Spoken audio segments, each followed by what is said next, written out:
Jumbo Tsuruta, in most of my vids so far, is someone who's had strong supporting roles. The first part of the whole Misawa Kawada saga covers his battles with Misawa, the head of the old guard taking on the new super generation and all of that, and he's kicking around in the Stan Hansen Triple Crown vid too. Of course, he's thoroughly deserving of a video where he is the main star, being that he's one of the greatest wrestlers who ever lived and all of that. Jumbo Tsuruta is somebody who, weirdly, both had a long, thoroughly satisfying and glittering career filled with achievements and periods where he was the undisputed ace of his company, and yet also someone who had his career cut far too short thanks to his hepatitis C diagnosis in 1992.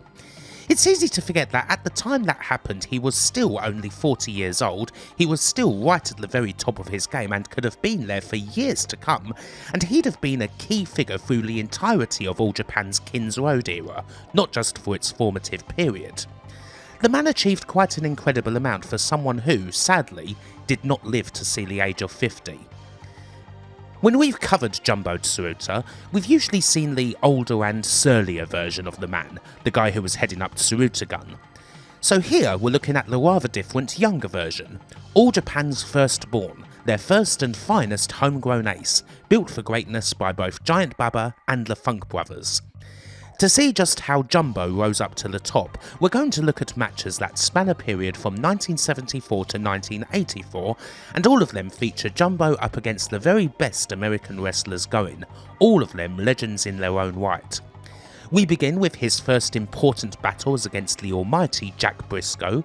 We'll go over several of his encounters with NWA champions like Harley Race and Ric Flair, and we'll finish with two of his most important matches against Bruiser Brody and the AWA champion Nick Bockwinkel. In other words, we're going all the way to the top drawer of the very best of Showa puroresu, an era in which Jumbo Tsuruta was one of the defining characters. Let us begin. First off, a little look at the man himself is pretty necessary to see how he got to such a vaunted position.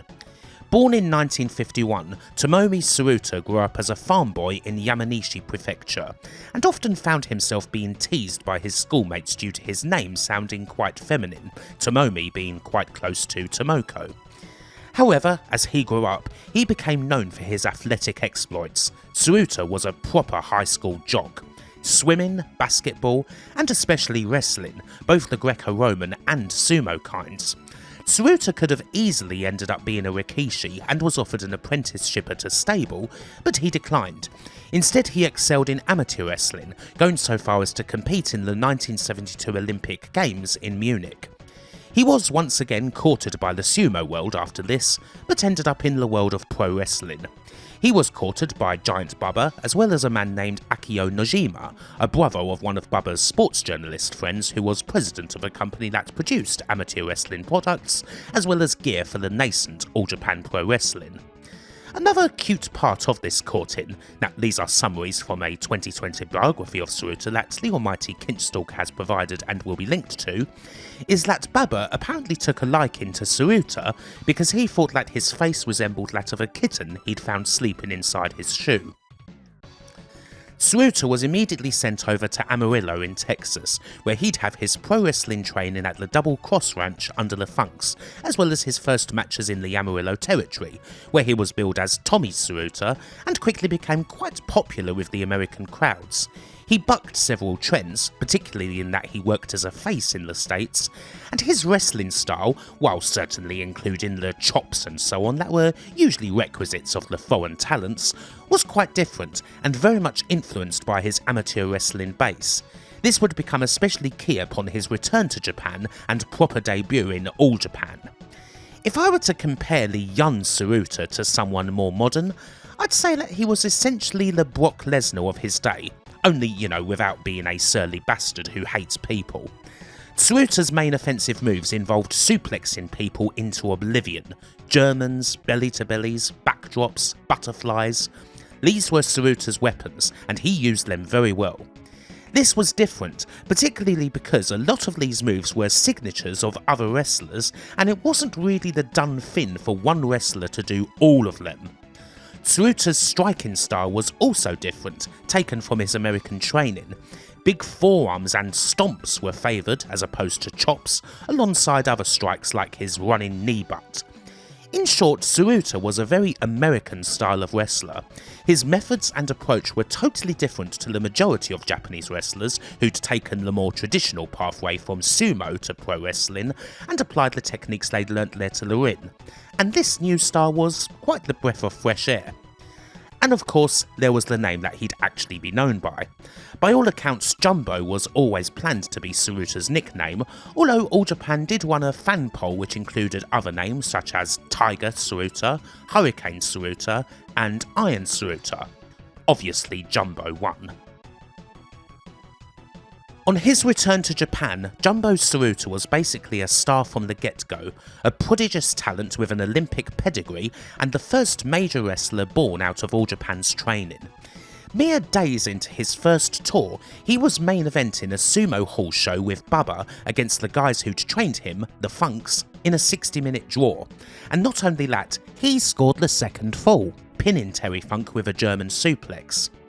Even this early on, the Bubba and Tsuruta team were headlining so many of the big Giant Series shows, and Jumbo was duking it out in there against teams featuring the likes of Bruno Sammartino, Killer Kowalski, Dick Murdoch, Mil Mascaras, Ciclone Negro.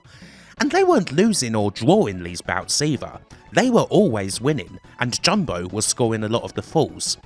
Basically, the Bubba Tsuruta team was, for a long time, unbeatable. Now, before Jumbo, the general angle for the foreigner versus native battles that had defined and would continue to define ProRes was that Japanese wrestlers could overcome the foreigners because of their superior tukon, their fighting spirit. The foreigners may have the technique, but the Japanese have the heart and the guts. With Jumbo, well, here's somebody who can beat those Americans at their own game. His own technique is equal to the best that North American wrestling and beyond can offer, and this is an important thing to keep in mind as we look at these matches, especially when it comes to the man who was Jumbo's first majorly important singles opponent, Jack Brisco. While Jerry Brisco is undoubtedly better known nowadays amongst the general wrestling audience, his elder brother Jack was by far the more decorated pro wrestler, a lightning-quick technician, the sort that should still be revered to this day, and unquestionably is by those who got to see him.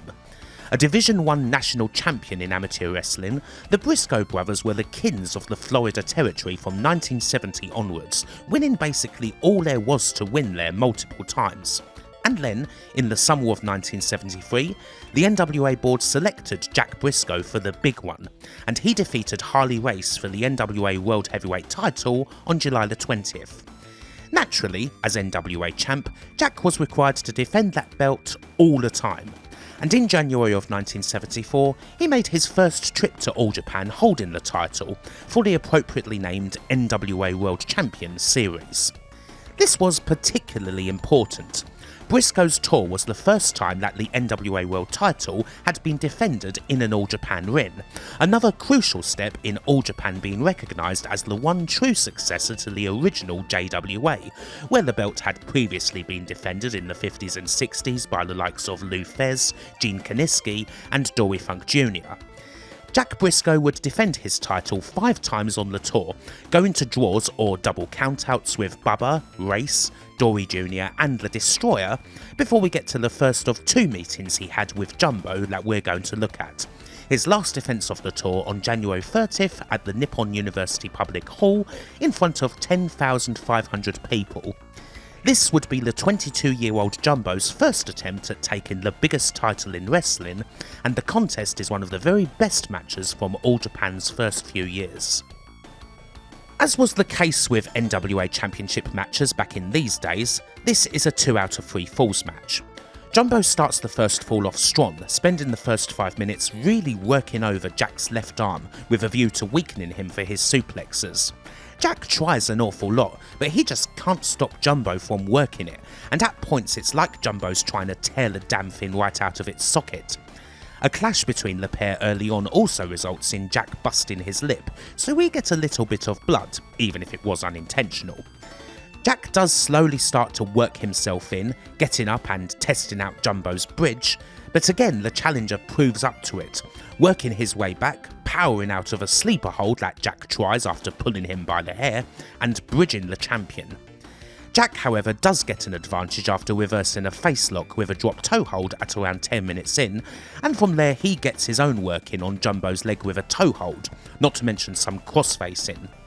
Jumbo looks to shock Jack with a backslide after a couple of flying mares, and while Brisco makes it out, he's hit by a body slam. However, Jumbo crucially misses an elbow drop, and the champ's quick to counter. He hits Jumbo with one of his favoured moves, a backbreaker from the shoulder to the knee, and that's enough for Jack Brisco to win the first fall in 12 minutes 55. The second fall sees Jack try and press his advantage, working over the neck in a headlock. However, Jumbo has more than had enough of this after a couple of minutes, and he scores big with a knee crusher that seriously hurts Brisco.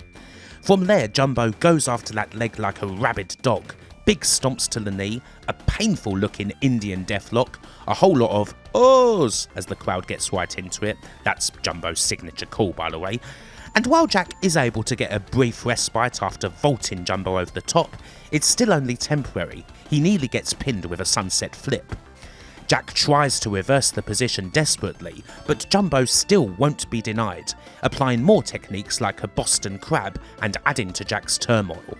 Eventually, a couple of big forearm strikes allow Jumbo to nail a big butterfly suplex, and from there, Jumbo takes Jack over with his own favoured move, a nasty looking overhead belly to belly, and with that, Jumbo scores the equaliser, winning the second fall in 7 minutes 32.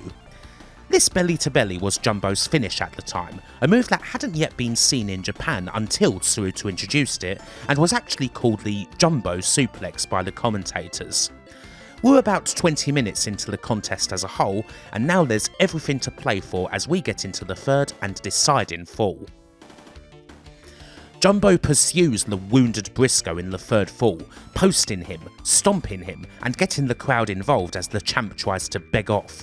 He's really working the back now, and he puts Brisco in that most humbling of moves, the camel clutch, although here it's called the Bronco backbreaker, which is closer to the name that Gory Guerrero gave the move when he invented it.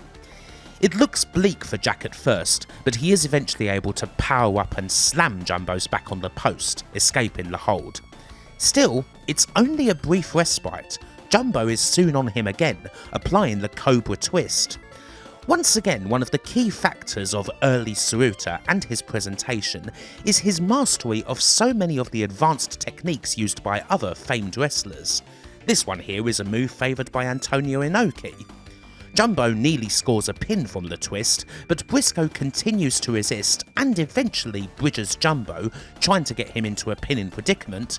But again, Jumbo attacks, this time with body scissors and then, once we get back to standing, a bear hug. Again, legendary moves that show how Tsuruta is this incredible student of the game. This one in particular has Bruno Sammartino written all over it, and yet the champ continues to resist.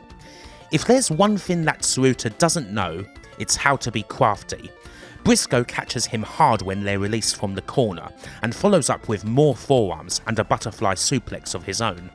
Not quite enough though, and when Brisco tries for a headlock, he gets caught with a backdrop. We get a big coming together off the ropes, but Jumbo's first to follow up. He catches Brisco with a drop kick, but the champ holds the ropes on the second. Brisco runs the ropes, Jumbo catches him and runs him in for the O'Connor roll, and then Jack reverses the roll and gets the free count. Jack Brisco wins the third fall in 8 minutes 58 and defends his NWA title. While Jumbo is naturally disappointed, there's plenty of respect and a shake of the hand afterwards. This battle isn't the greatest one that Tsuruta and Jack Brisco ended up having, but it's a damn fine bout, and it makes for an excellent introduction to the younger Tsuruta and how different he was from the norm. He is a mere 22 years old at the time of this bout, not even a full year into his pro wrestling career, and All Japan presents him like a prodigy. Even for someone so young, he knows all of these incredible techniques. It really should be stressed that back in the early 70s, so many of the moves Tsuruta used against Brisco here were legitimate finishers. The bear hug, the cobra twist, the camel clutch, even the drop kick, which was often used as a finisher by Bubba, not to mention all the suplexes, including his own jumbo suplex. Using so many of these techniques wasn't really the done thing at the time, especially seeing as how a lot of them are finishers for other wrestlers, but Tsuruta does kind of break the mould here. He's a bit like the 1970s equivalent of the edit that you created for a SmackDown game when you were 15, the one you made after yourself, gave a 100 rating to, and put all the finishes you could into their moveset. But of course, he is still young and inexperienced. He may know the moves, but he doesn't quite yet have the ring wiles, the killer instinct. And that's ultimately what dooms him against Jack Brisco, who takes the opportunity to scrape through this bout. From here though, we're going forward 2 years to highlight a second battle with Brisco. This one's from August 28, 1976. Things are a little different. Brisco is no longer the world's heavyweight champ. He actually briefly lost the belt to Giant Bubba on his return to All Japan at the end of 1974, although he won it back a week later. There'd be a good few other matches in Japan, including more bouts with Jumbo, before Brisco lost the title proper against Terry Funk in December of 1975. But here, in August of 76, there is actually another belt on the line, that being the NWA United National title. This belt, first introduced in 1970 and mostly associated with Antonio Inoki in the JWA, had laid dormant for a couple of years before All Japan reintroduced it in 1976 with a tournament, one that would see Tsuruta and Brisco meet in the final. Can Jumbo, with a couple more years of crucial experience under his belt, pick up his biggest singles win to date here in the Nippon Auditorium? As ever, there's a lot of feeling out in the first fall, but again, Jumbo is trying to work over that arm, and Brisco's not having an awful lot of luck when it comes to getting offense on Jumbo, unable to knock him down and getting caught with a couple of nifty head scissor takedowns. However, he is able to bridge out of a head scissors and secure a toe hold, complete with a face lock. It's more of an even opening, with Jack laying some blows in and often testing the ref's patience. Now that he's no longer NWA champ, Brisco is more inclined to play a bit dirtier. After all, the man was a heel damn near everywhere except Florida. Brisco continues to test Jumbo's core with a bear hug, although Tsuruta's able to hip toss him out and hit a rib breaker. He then tries for the butterfly suplex, but Jack picks his leg and in frustration chokes Jumbo a bit. Jack works a nasty headlock and seems rather pleased with himself, until Jumbo's able to pick him up for a pendulum backbreaker, soon followed by a camel clutch and more stomps. It's sold beautifully, but Jack's still resilient. He tries for an abdominal stretch, and although he doesn't quite get it, he gets shots in from the apron and nearly pins Jumbo with a sunset flip. However, he then runs right into a Boston Crab. Jumbo's quick to continue, running to the ropes for a big knee, a drop kick, and then grabbing Jack for the Jumbo suplex. And there we go. Jumbo's got the first fall this time in 11 minutes 09. He got the advantage with a dazzling battery that just plain old knocked Brisco silly. Indeed, a minute doesn't seem to be quite enough time for Jack Brisco to recover. He's backing off any way he can as the second fall starts, trying to buy some time. Naturally, Brisco going through the ropes annoys Jumbo greatly, especially with referee Joe Higuchi holding him off. He still gets some shots in and even leaves Jack tied up, upside down in the ropes, but he's rather frustratingly limited in what he can do if Jack's not going to leave the apron, and ultimately, this leads into exactly the opportunity Jack Brisco was looking for. He uses the distraction of the ref to pick Jumbo's leg out of the corner, and from there begins a vicious assault indeed. Leg locks, knees, slamming the leg on the apron, and wrapping it against the ring post. This is Jack Brisco in full flow, the sort of laser-targeted demolition job on a limb that you would see in later years from the likes of Bret Hart.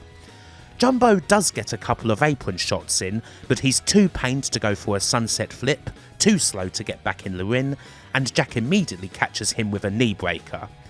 And after a knee breaker, you likely know what's next. Jack pulls Jumbo to the centre and locks in his most favoured move of all, the figure 4 leg lock. Jumbo tries desperately to hold on and reverse the position or reach the ropes, but after a minute or so there is clearly nowhere for him to go and he submits. Jack Brisco scores the equalising fall in 6 minutes 19, in another fine demonstration of his veteran killer instinct. And now it's Jumbo who's struggling to recover in the minute's break thanks to the damage Jack's done to his leg. Jumbo's still not up when the third fall begins, and Brisco is in full pomp, goading him, knocking him out of the ring, ramming his head into the timekeeper's table and wrenching his leg around the bottom rope. The assault continues in the corner, and even when Jumbo tries to get a shot in, he's elbowed and Brisco performs more leg breakers. Still, Jumbo is finally able to get a telling shot in, a big slap that knocks Brisco down, and from there he slowly returns to the fray, thwarting another Brisco attempt at the figure 4, hitting some clubbing forearms and a big flying knee butt, although the damage to his leg means he can't capitalise quickly. The two come together hard and Higuchi counts them, but while Jack's up first, he misses a knee drop, and suddenly he's the one who's got leg trouble. Jumbo's now got the advantage and he hits a whopper of a butterfly suplex. Still, Brisco is able to reverse a headlock into a backdrop. He tries once again for the figure 4, but this time Jumbo's able to roll him into an inside cradle and he gets the 3 count. Jumbo wins the deciding fall in 5 minutes 34, and with it he wins his first singles gold, the NWA United National title. There's respect between the two afterwards, and several wrestlers celebrate with Jumbo, lifting him up on their shoulders. It was a punishing bout, and Jumbo needs to have his knee wrapped up immediately afterwards, but he's got the title, much to the delight of the crowd. This was another absolutely fabulous match. Both the 1974 and 1976 matches between Tsuruta and Brisco are superb, although there's big differences in both.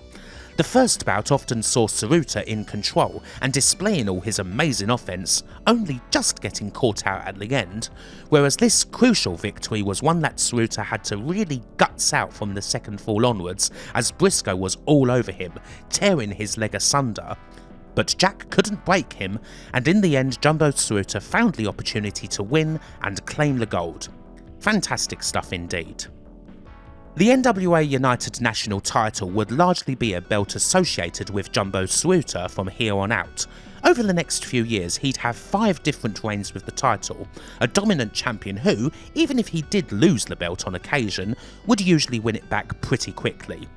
He had many incredible matches and exchanges of the belt over the years, starting in 1977 with a series of bouts against the legendary British technician Billy Robinson, only a couple of years removed from his famous match in New Japan against Inoki. Robinson was the first to take the United National title off of Jumbo, and while Jumbo would claim the belt back a couple of weeks later, the pair would have some great matches with each other, including several 60-minute draws. Abdullah the Butcher was another opponent who also took the belt from Tsuruta's hands for a couple of months. The most fierce and bloodthirsty of the foreign heels of the time, Abbey was also the man who, alongside the Sheik, had finally handed the team of Baba and Tsuruta their first loss, and it wasn't straightforward for Jumbo to get his belt back straight away, although of course he prevailed in the end. The UN title would be his main singles title until the summer of 1983, when he lost it for the last time against Ted DiBiase. At this point, Jumbo had his sights set on a bigger belt, but we'll get to that later. The belt took a brief detour to the States, where it was held by DiBiase, Michael Hayes, and then David Von Erich, who was scheduled to come to All Japan for a tour in February of 1984, where he would have defended the title against the next man earmarked for the belt, that being Genichiro Tenryu. Sadly, this match never happened after David passed away in Tokyo on February 10th. Tenryu would win the vacated belt, and ultimately it would go on to be a part of the Triple Crown in 1989. Speaking of bigger belts, it's worth looking at a couple of Jumbo's other attempts at lifting the biggest one of them all, the NWA World's Heavyweight Championship. He'd have several tilts at the £10 of gold, facing 5 different NWA champions for the title over the years, and after his first go against Jack Brisco, he'd move on to the next man in line, that being Terry Funk, one of the men who helped train him. Jumbo's most famous bout against the Funker came a couple of months before he won the United National Gold on June the 11th, 1976, inside one of the most famous and hottest arenas of them all, the Kurame Kokugigan, or Sumo Hall in Tokyo. It's worth noting that we have to be endlessly thankful for All Japan and Nippon TV's archiving. Terry Funk was the NWA champ for 424 days and defended the belt over 200 times, and yet this match here, with Funk in his absolute prime, is one of only a very few matches that we can see anything of nowadays, and perhaps the only one we can see in full. And oh boy, is it a good one. I don't necessarily want to get into the absolute full blow-by-blow details of all these NWA title bouts, but they are matches that you should absolutely watch, and hopefully if you keep in mind the details of the 2 Brisco bouts we covered, how effectively worked they were and how different the pair of them ended up looking, that'll help you really appreciate what goes on in these classic 70s Showa duels, especially in the case of this Jumbo Funk match, which is one of the absolute best ones we have. This is the sort of thing you can't help but wax lyrical about. The 2 out of 3 falls style may be old fashioned, but at its best it makes for one hell of a trilogy of little matches, and that's what we get here when all 3 falls are different and yet brilliant in their own way. I just want to go on and on about how there's not a second of wasted movement, how everything has a purpose. Just watching these 2 exchange double arm locks is something special. How the emotions between the pair, already with quite a history, are so big, and so are the callbacks, especially in the 3rd fall where we get moments that recall Jumbo's big first attempt at winning the NWA title against Jack Brisco, or even that first tag bout where Jumbo got a pin on Terry Funk. The Sumo Hall crowd make their own contribution, bashing on that drum, whistling, screaming, chanting. It's hotter than hell in there as the pair do everything they freaking can. This isn't just an endless succession of rest holds, it's a constant, desperate struggle in all areas, whether it's on the ground, standing up and fighting, exchanging suplexes.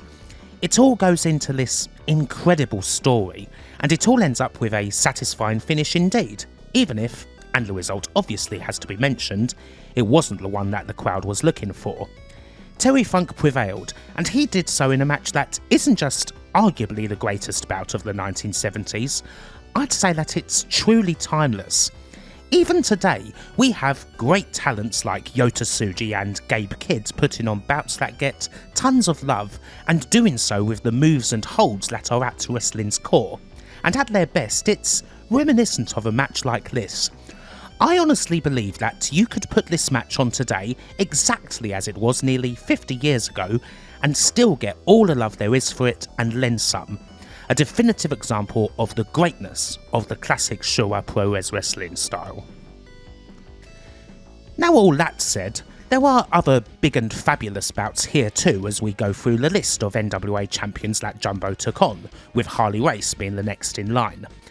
Once again, in the case of Harley Race, the work that he did in All Japan against the likes of Tsuruta is a real boon, simply because a frustratingly small amount of the work that Race did in his prime is available.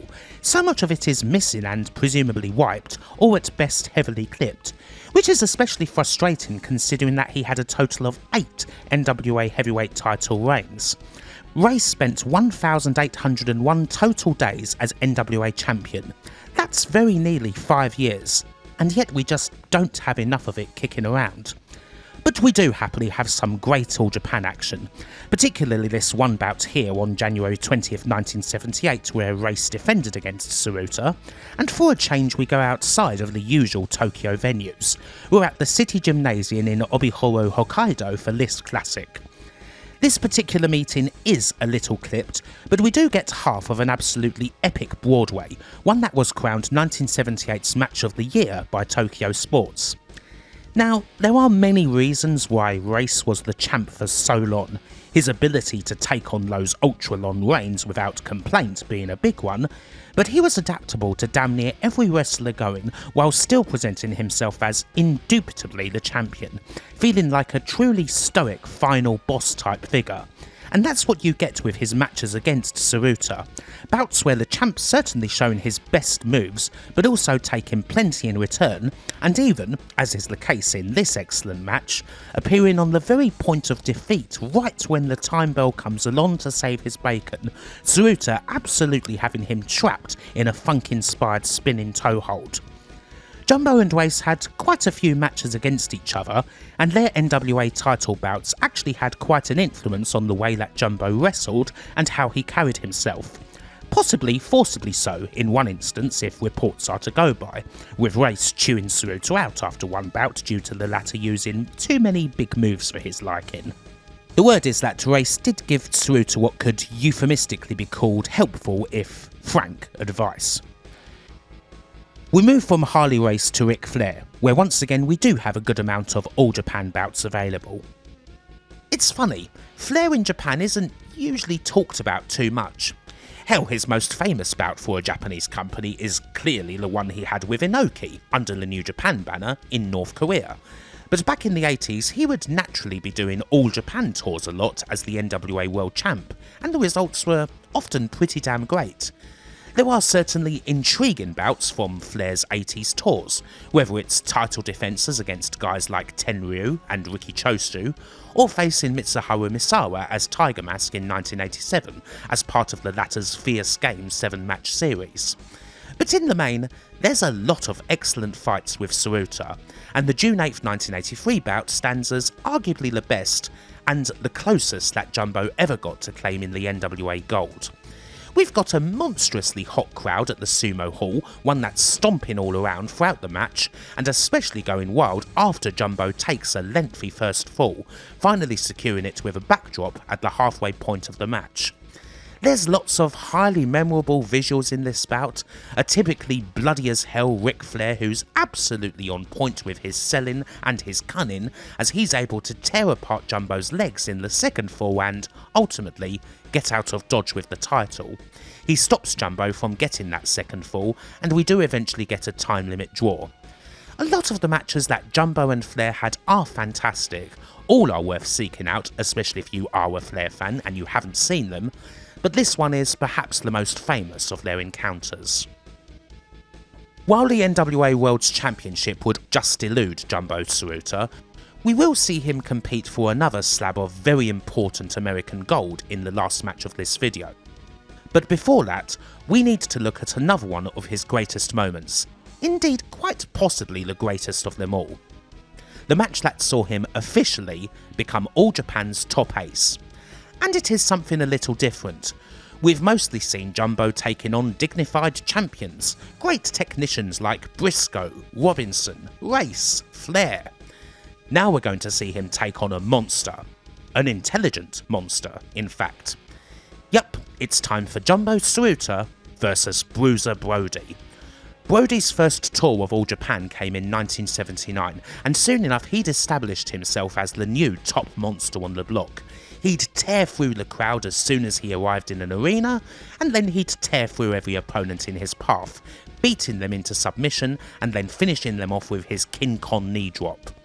By the time we reach the summer of 1983, Brody is undoubtedly right at the top of All Japan, and he's holding the NWA International Heavyweight title. Now, I ran through a little history behind this belt back in the vid where I covered Dory and Terry Funk's single match against each other, but to briefly summarise, this was a belt originally associated with Ricky Dozan that he'd won against Lou Fez, and after the JWA days it was held for a long time by the Korean legend Kintaro Oki. The belt eventually came to All Japan through Oki, and Dory defeated Terry to claim it on 30th of April 1981. Dory would hold the title for nearly a year over 2 reigns, but decisively dropped it to Brody in April of 1982. And since then, the Bruiser has had the belt. Bubba tried to get it off him, as has Tenryu, as has Jumbo, but to no avail. The savage nature of Brody often means that these matches end either by double countout or disqualification. As brutal as he is, he often doesn't care how he wins, or even if he wins at all so long as the opponent is subjected to a beating. And now, we get to the Sumo Hall once again on the 31st of August 1983, where Jumbo's going to make his biggest attempt yet at taking the international title. Still, to take that title, you have to survive the monster. As a young Kawada clears the streamers from the ring, and Brody takes a little trip into the crowd, I should mention that unlike the previous matches we've covered, this is one fall to a finish.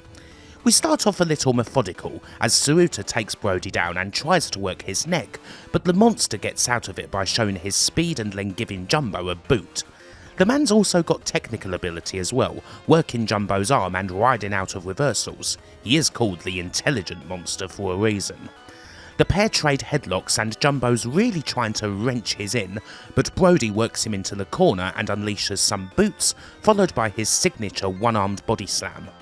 We're still feeling out a little as Brody applies a chin lock, and this time Jumbo's able to power through, post Brody, and then hit a side suplex. Jumbo tries to slowly work Brody into the butterfly suplex position, but this time Brody's able to reply with stomps that send Jumbo out the ring. However, we don't get any antics. Yet. Jumbo regains the headlock, hits some knees, and then Irish whips Brody into the signature jumping knee butt. That one always sends the crowd wild. We are still biding time a little. Brody gets control again by powering Jumbo into the corner and using some clubbing forearms, and it's here that Bruiser decides to up the violence. He throws Jumbo out the ring, plants him into the ring post, and then grabs part of the guardrail, raking Jumbo with it. Needless to say, the challenger is now a bloody mess, and the crowd are understandably concerned, roaring Jumbo on.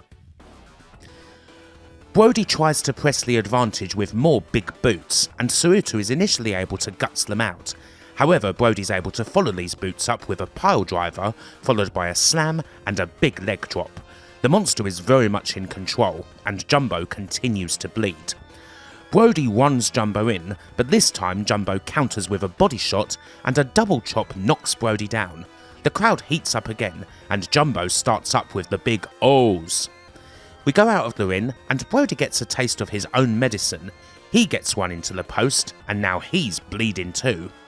Jumbo strikes at the wound and then hits Brody with his own pile driver, but Bruiser is definitely not beaten yet. A big Fez press gets another near fall, but when Jumbo goes for another running shot, Brody leapfrogs and the challenger runs straight into Joe Higuchi, knocking the ref out of the ring. Brody takes advantage of this with a dropkick and hits the finishing King Kong knee drop, but, of course, there's no ref available for the count. He goes to the top for the biggest knee drop of the lot, but Jumbo recovers and is able to slam him off. The action heads to the outside once again. The two go at each other, but again, it's Brody who gets the big advantage with a suplex on the outside. The crowd's chanting Higuchi's name as the ref starts to recover, and Brody's demanding that he starts counting. He does, but the extra time does allow Tsuruta to recover before the time's up. Brody meets him on the apron with a big strike that sends Jumbo into the guardrail, and he goes outside again, this time looking to finish Jumbo off with another suplex. However, Jumbo shifts his weight and lands on Brody. He tries to smother him as the ref counts, Brody desperately trying to get in the ring. However, Jumbo pulls him off the apron and re-enters the ring just before Higuchi finishes the count. The bell rings, and Tsuruta has triumphed. He wins the NWA International title in 21 minutes 33, once again finding himself on the shoulders of the seconds as he's presented with the belt. It is a massive, landmark win for Jumbo, for reasons that we'll get into shortly. So as for this match, well, personally I think this one's bloody great. It is perhaps a bit slow in the beginning, not necessarily what you expect when it comes to Brody, but then he is called the Intelligent Monster, and Brody matches, particularly in All Japan, aren't necessarily all about brawling. He can wrestle a fair bit as well, and if anything that makes him even more dangerous when he does decide to batter opponents outside the ring. In this regard, he's a much different and even bigger threat than the earlier likes of Abbey, The Sheik and Tigerjeet Singh, a more rounded and more fearsome opponent. The crowd are incredible in this match, and Jumbo does such a great job at getting them on side. His selling is brilliant. It is funny, you know, but I would actually compare his selling to Prime Hulk Hogan. Both are just absolutely huge sellers, and they even kind of do similar things. Jumbo and Hulk both do the big old judders when they get hit with big moves, almost like they're seizing up. And then of course you get those whopping great ohs that the crowd loves so much when Jumbo gets back on the offense. This selling and these comebacks are a part of Jumbo's game that would just get better and better over the years. Looking at some reviews of the match, the finish does tend to divide people, what with it being a count-out victory. Surely it would be better if Jumbo had won by pinfall, and so on. I can understand that, but I think context justifies it. One of Brody's big things was beating opponents into submission, often to a point where he would win matches by count-out, purposefully. Indeed, he tried doing it in this very match. In this time, a vertical suplex on the outside would often have been more than enough to secure that count-out victory. Bruiser Brody losing the title via count-out then sees the intelligent monster get a taste of his own medicine. The crowd certainly does love the finish. This is definitely Brody and Jumbo's most famous match of the many that they had, although it might not actually be the best. That honour probably goes to their April 1988 battle, where Jumbo was able to wrestle the international title from Brody's hands once again, this time via pinfall. This brilliant bout would be the last time that Jumbo and Brody met, and it makes for a compelling last testament. Really, damn near all Jumbo and Brody singles matches are worth watching, as they made for a truly superb pairing. The 1983 match is also important beyond Jumbo simply winning the NWA International title. It was the match where Jumbo definitively became the top ace of All Japan, taking over the position from Giant Baba. In these days, a few years before the formation of the Triple Crown, the international title was positioned as essentially the new #1 title in the company, taking precedence over the Pacific Wrestling Federation, or PWF heavyweight title that had largely belonged to Baba, and indeed still did at this time. The lineage of the international title was key here, seeing as it is, of course, a Rikidozan belt.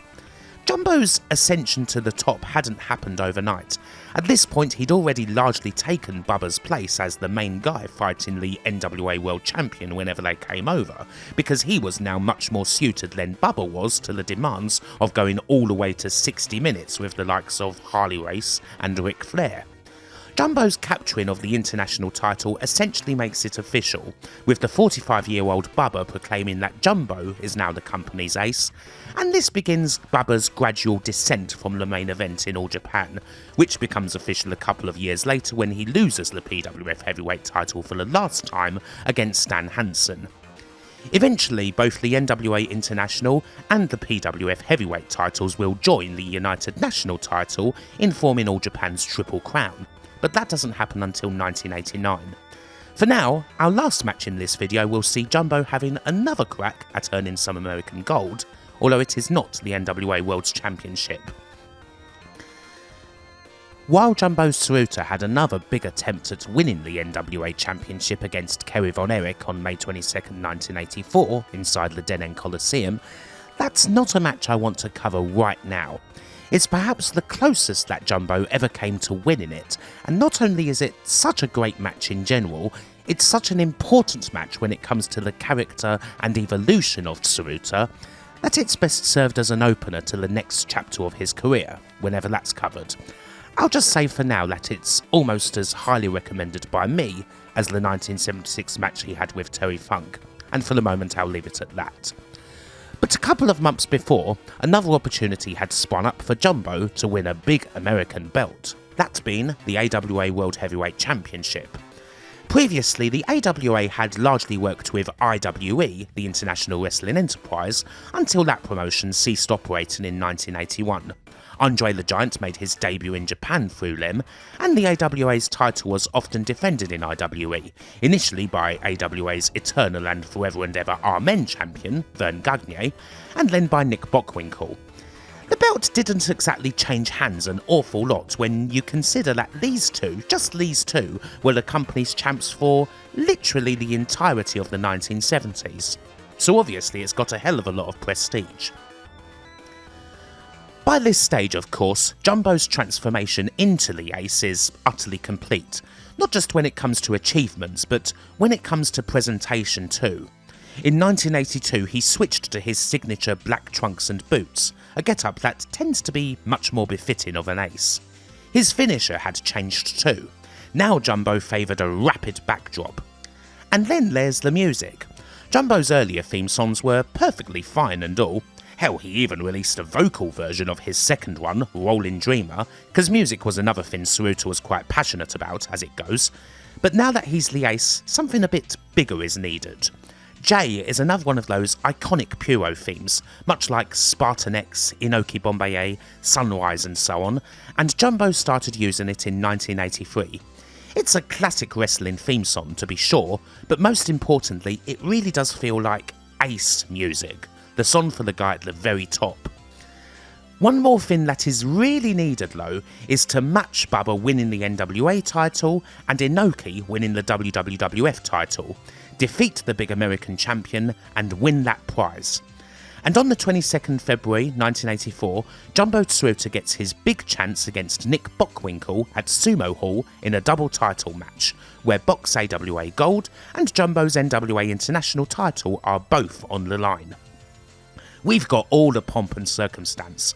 Lord James Blears making the declaration, what appears to be damn near every All Japan mid-carder acting as Jumbo's seconds, including faces you may recognise here and there, and there's even two referees. Joe Higuchi's on the outside, and who's inside? Well, it's only frickin' Terry Funk. This is a couple of months after the Funker's legendary Forever retirement at the Budokan, and he's taking charge here. He is, I must say, dressed impeccably. The waistcoat and bow tie combination make him look like he's here to referee Frank Gotch against George Hackenschmidt as opposed to this contest, but you would expect no less from a legend. A lot of this match sees Jumbo on the defensive. Bockwinkel tries to get a pin right from the bell with a crossbody, and from there we do end up with Bockwinkel controlling Jumbo and working the hell out of his arm. He's using wrist locks, arm bars, short arm scissors. It's not complex stuff, but it is very effective. Bockwinkel is probably one of the all-time best when it comes to doing this sort of thing, even when it's for quite a long time. He's always working, always very animated, and he's always vocal, especially here where he's got a lot of dialogue with Terry Funk, who is as animated as you would expect in his role as special ref. Jumbo, for his part, tries many times to escape from this predicament, but is often frustrated. Bockwinkel constantly takes him back down, either for a good counter or, as his Boc's wont, with the occasional yank of the hair. It takes nearly 15 minutes for Jumbo to get out of this tight spot, but he does so with an enziguri, followed by his signature jumping knee butt. Still, the damage on the arm takes its toll, and Jumbo initially struggles to apply any of his favoured suplexes. Smartly, Jumbo switches things up and hits a couple of pile drivers, as well as a big fez press for a close fall. It's a much more even match now, and the pair end up spilling outside. We get much more of a fight here, as Bockwinkel starts throwing punches to get the edge once more. He follows with a body slam, but again Tsuruta gets a near fall from a small package, and we get a big old clash of bodies on the rope one, with Funk coming close to counting the pair out. Tsuruta is first to recover, hitting forearms and following with an abdominal stretch. Now Boc's receiving serious core punishment, although he is able to make his escape. The traditionally classy and technical Bockwinkel has thrown all of that pretense to the wind by now. He's throwing haymakers and ramming Jumbo's head into the turnbuckle, desperate to keep hold of his belt. But the core damage tells when Jumbo shifts his weight on a Boc body slam and nearly gets the pin once again. Jumbo's returning fire, throwing punches at Bockwinkel while getting the ohs up and getting the crowd going, as well as unleashing a lot of big stomps in the corner. However, Bockwinkel's able to get a knee up as Jumbo rushes in, bringing all that arm pain back at once. He tries to work that arm again, but Jumbo's able to power up and reverse with a Russian leg sweep. We get more fists and knees to the breadbasket from Bockwinkel, but Jumbo dodges when Bock goes for a shoulder barge, sending the champ's shoulder into the post. Jumbo makes him pay with more stomps, and this time he's able to hit the big butterfly suplex, followed by a side suplex, and now he's trying to make Bock give up with a Boston Crab. We get a big old rib breaker, and Bock's now having to put his foot on the ropes. The situation is looking bleak for the champ, but he is able to avoid the big Jumbo dropkick. Bock is back in control, hitting a pile driver of his own and a back body drop, but it's not enough to take down the challenger. And so, in sheer frustration, Bock launches Jumbo into funk, sending the ref out of the ring where he ends up flailing all over the guardrail. Higuchi is in as backup, of course. Now he's counting the pin when Bock brings Jumbo back to the ring with a body slam. We get another back body drop, and Bock sends Jumbo out of the ring once more. Funk's recovered from his spot of bother with the guardrail, and Bockwinkel's looking to suplex Jumbo back in. However, Jumbo reverses and hits the backdrop just as Funk re-enters, and he's done it. In 32 minutes exactly, Jumbo Tsuruta wins the AWA World Heavyweight Championship. Once again, he's up on everybody's shoulders as he's presented with the 2 belts and, of course, the customary Nippon TV trophies. Absolutely stirring stuff. He's now got big American gold. This is another great match, of course. While the arm work opening is quite lengthy, it's the sort of thing that Nick Bockwinkel absolutely excels in, and there's more than enough going on for it to not be in any way boring. It sure isn't as hell just resting, there's lots of work. Jumbo doesn't necessarily have as much offense in this match as we've seen in others, but if you look at the early matches against Brisco and compare them to this, there is certainly a huge difference. The younger Jumbo was using every move in the book back then, whereas while the Ace Jumbo still does have all those moves in his arsenal, he is getting the crowd absolutely wild through stomps and fist pumps. They're absolutely loving him for it. The young gun had all the technical know-how, but now Tsuruta is a complete ace. He's the brilliant in everything, the timing, the selling, the comebacks, and he caps it all off with a fabulous finish, the big reversal and the winning backdrop. Again, Tsuruta and Bockwinkel did have quite a lot of matches, so the jury's out as to whether this one is the best. Often the consensus choice is their first meeting in February 1979 in Hawaii, a 50+ minute duel that has just about everything you could want from a lengthy title bout of this vintage. But of course, this contest, occurring 5 years later, is the more important one. Another massive moment in Jumbo Tsuruta's career, and it's a very worthy match indeed.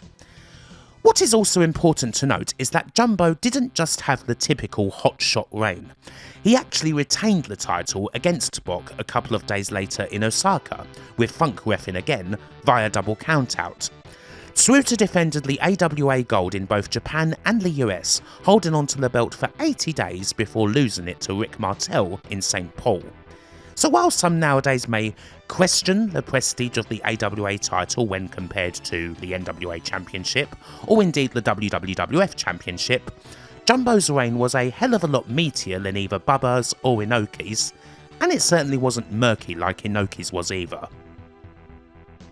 With this, we've covered a decade in the career of Jumbo Tsuruta, and seen just how he rose up to become the big ace in all Japan, and one of the greatest in the history of Puro. There are certainly other parts of his career that are worth looking at, particularly in the second half of the 80s, when the home stars would finally truly start taking each other on in all Japan, and we'd see Jumbo going against the likes of the invading Riki Choshu, as well as Genichiro Tenryu, the partnership that turned into an intense rivalry and was one of the biggest influences on the Kins Road style. That's definitely worth saving for another time.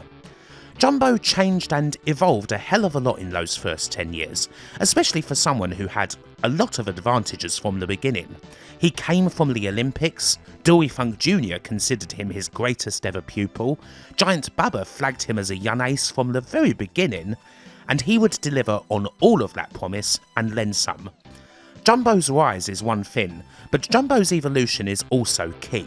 He changed a lot over those 10 years, and he would continue to do so.